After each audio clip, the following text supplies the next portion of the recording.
Assalamualaikum anak soleh-solehah.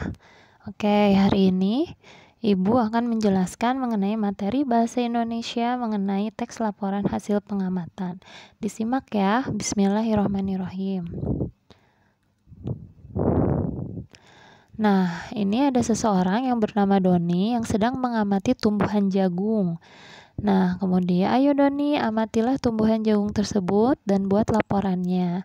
Nah, dia sudah menyiapkan catatan ya, dan sedang mengamati tumbuhan jagung. Dilihat oleh dia tumbuhan jagungnya ya. Nah, apa sih yang disebut dengan laporan hasil pengamatan? Teks laporan hasil pengamatan adalah teks yang berisi informasi berdasarkan hasil pengamatan yang sudah dilakukan. Nah, ini pengamatannya harus sudah dilakukan, baru bisa membuat laporan hasil pengamatan ya. Nah, ciri-ciri dari teks laporan hasil pengamatan apa saja? Yang pertama, fakta.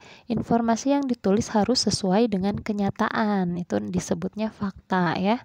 Kemudian objektif, yaitu laporan yang dibuat sesuai dengan keadaan yang sebenarnya tanpa dipengaruhi apapun. Dan yang ketiga, lengkap. Ditulis secara lengkap sehingga tidak ada yang terlewat.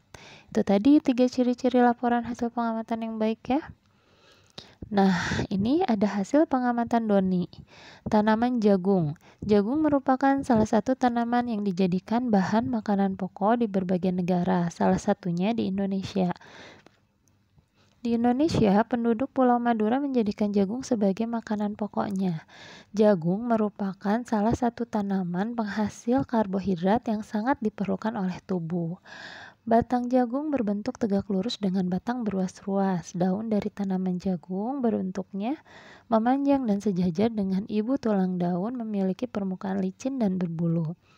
Tanaman jagung memiliki bunga betina yang terpisah dalam satu tanaman. Bunga jantan jagung terdapat pada puncak tanaman.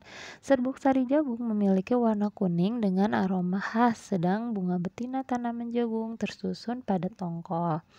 Tongkol jagung tumbuh dari buku terletak di antara batang dan pelepah daun. Meskipun tanaman jagung memiliki sejumlah bunga betina, namun pada umumnya tanaman ini hanya akan menghasilkan satu tongkol produktif, tetapi juga tidak menutup kemungkinan untuk menghasilkan 2 tongkol produktif. Nah, ini adalah hasil dari laporan pengamatan yang dibuat oleh Doni ya. Nah, sekarang kita cek apakah teks hasil pengamatan laporan sudah sesuai. Nah, 3 cirinya tadi ya, fakta. Sesuai.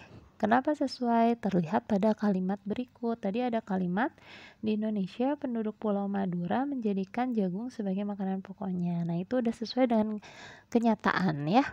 Kemudian objektif. Objektif tidak, tadi teks tadi sudah sesuai ya, sudah objektif ya.